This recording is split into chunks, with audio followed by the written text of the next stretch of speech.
गोजोन फुंबिलिनि बे समाव बयनिसिमबो गाहाम हामलायनाय थाबाय।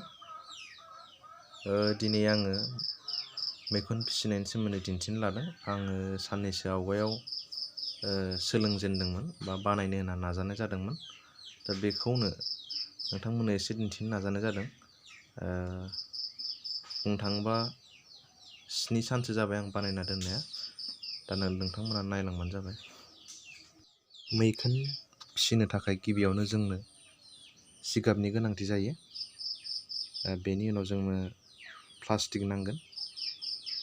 बुंनो थाङोब्ला जिगाबखौ जोङो हरसे सोमना दोननो हायोब्ला मोजां। बेनि उनाव बेनि अखानायै जों बे सोमना दोननाय जिगाबखौ 20 मिनिटसो बाबो फुदुंनांगौ बा बयलिं खालामनांगौ।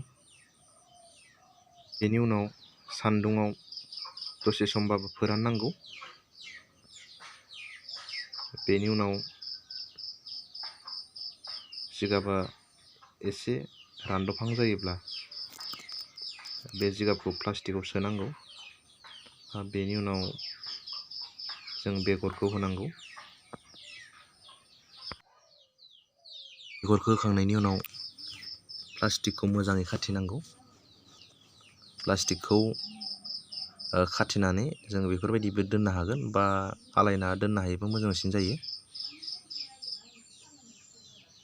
बेनि उनाव जेब्ला 18 सानसो बा 20 सानसो जागोन अब्ला जों प्लास्टिकखौ बोखारनो हागोन। बोखारनायनि उनाव जों गेजेर गेजेर नांगौ बायदि दै होबाय थानांगोन। अब्लानो मैखुना लासै लासै देरबोनो लागोन। नै आं सुंद'यै बेखिनिखौनो नोंथांमोननो फोरमायग्रोनाय जाबाय।